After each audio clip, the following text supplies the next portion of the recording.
सिंध जी अज़ीम तहज़ीब व तमद्दुन सकाफ़त ऐं ॿोलीअ जे मुहाफ़िज़ हज़रत शाह अब्दुल लतीफ़ भिटाई जे शहर भिटशा में मुख़्तलिफ़ सियासी समाजी ऐं सिविल सोसाइटी तंज़ीमुनि पारां सिंध जी सकाफ़त जो ॾिहाड़ो वॾे जोशो ख़रोश सां मल्हायो पियो वञे।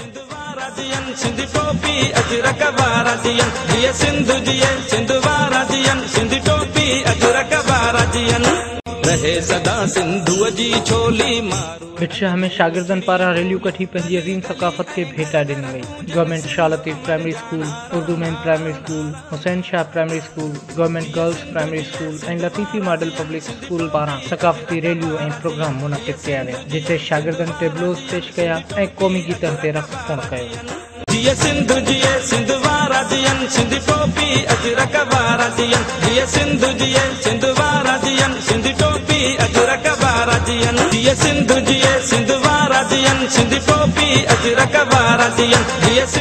सकाफ़ती ॾिहाड़े जी रंगारंग तक़रीबुनि माण्हुनि खे झूमण ते मजबूर करे छॾियो। हर तरफ़ जीए सिंध वारा जीअनि जा नारा गूंजण लॻा ऐं माण्हुनि सिंध टीवी सथ पारां सकाफ़ती ॾिहाड़ो मल्हाइण जी वाखाण कई। हिन बारे में सकाफ़ती तक़रीबात में शिरकत कंदड़नि जो चवणु आहे त साल खां वठी सिंध टीवी जे सर ते ॿियूं जेके मीडिया फोरम जेको एकता माना ॿधी ऐं जेका ॿधी करे सभई हिकिड़े प्लेटफॉर्म जेको अॼोके ॾींहुं 19 तारीख़ ते मल्हाइनि पिया, असीं तमामु घणी ख़ुशी महसूसु कयूं पिया।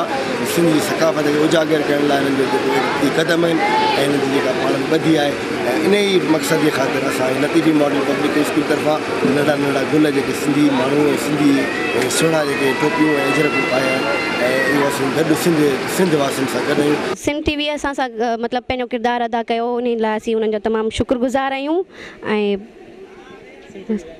सिंध टीवी सां गॾु आहियूं।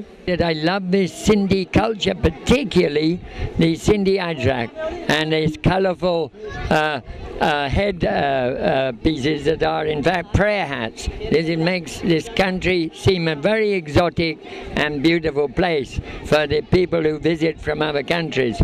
So I think we must promote the culture, especially the words of Shah Abdul Latif, who talked about peace. He talked about harmony between all people. Culture of the Ajrak is particularly unique, and for Sindh TV has done a wonderful job in promoting this great cultural tradition of the Sindhi people. And we must have every single person wearing this tradition, as Benazir Bhutto herself was so fond. All the gentlemen who represent Pakistan, they always appreciate this textile. And I think more and more people should look at it, have it in their homes and use it. Cameraman Vijay Kumar सां गॾु Khurshid बुघियो, Sindh TV news भिटशा।